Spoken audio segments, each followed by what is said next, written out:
Suarez leaves Barca ahead of Atleti switch. Morata agrees Juve deal. Cavani offered to Real. City's Kounde bid rejected. And a transfer roundup all coming up in the next few minutes. As I am your host, Matt Froelich. You are the OneFootballers, and this is the Daily News.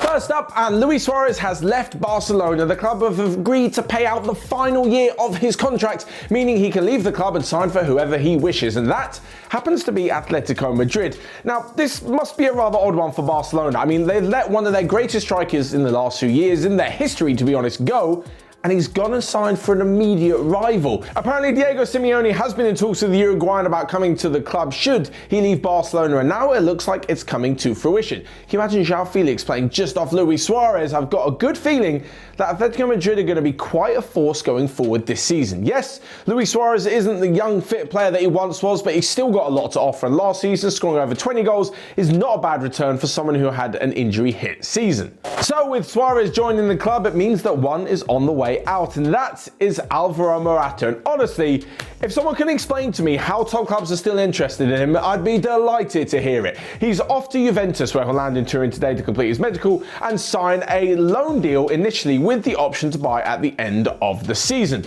The deal is currently structured like this. It'll be 10 million euros is the loan deal, and Juve can buy him for 45 million at the end of the campaign. If they want to keep him on loan for another season, it's another 10 million, and then they only have to pay 35, which is pretty much the same deal when you do the maths. Anyway, Morata just isn't really that good. Yes, he can be good on his day. He's had a couple of good seasons in La Liga and one in the Premier League, but all in all, his strike record is so poor. And the thing is, Juventus have had him before. They know he's not that good a striker, and they're still bringing him back in.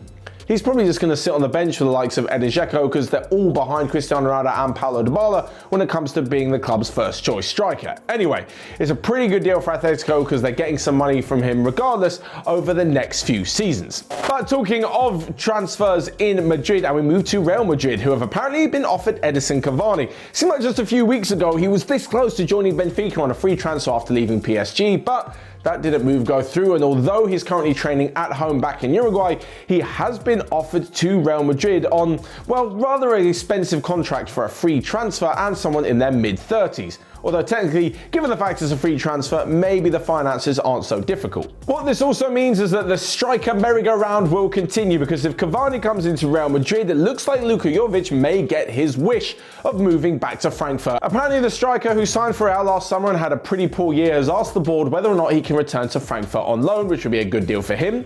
He'll get more game time, get more confidence, could work out better for Real in the future, and for Frankfurt, it'll be a fantastic signing for them. But next up, and away from the strikers for just 1 minute, we're going to shed some light on a defensive option for Manchester City. They have been linked with everyone this summer at centre-back. There's been talks of Koulibaly a lot more recently, but also they've had a bid rejected for Jules Kounde. Now, the Sevilla defender actually only signed from Bordeaux last summer for around 25 million euros. He had a fantastic season. Sevilla finished in the Champions League spaces in La Liga. They won the Europa League as well. And while he's got a release clause of around 75 million, and his current bid from Manchester City has been rejected. The Sevilla sporting director Monchi said that they will listen to other offers, but only they will decide when and how they respond to them. Sounds like he's tempting a lot of clubs into making an offer just before swatting them away for his own ego and power craziness. Anyway, Kounde actually represents a fantastic deal. Someone in their early 20s, he's not only not cost a ridiculous amount, even if someone paid the release clause fee, but also he could be part of the defence for the next decade or so. For me, it represents a better deal than the likes of Koulibaly, who's already going to be 30 this season. Apparently, the likes of Real and Barca have also been interested in the player, but he said he'll be staying at Sevilla for this season at least, because as I mentioned before, they're in the Champions League.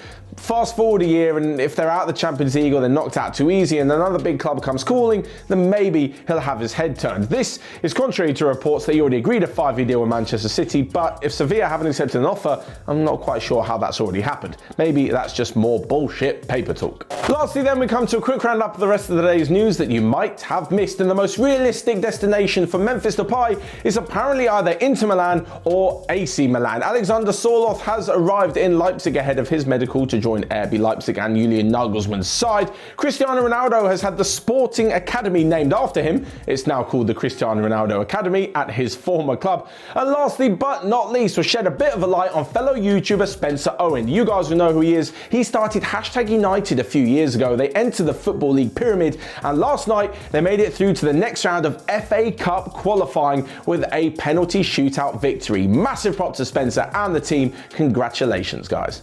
So there you have it. That is all from me for today's daily news. But you guys let me know your thoughts on all of the transfer merry-go-round that we have mentioned in the comments section below. Whilst you're at it, you can smash the like button and click here or here to check out all of the other videos we've got going on OneFootball. But until next time, I will see you guys later.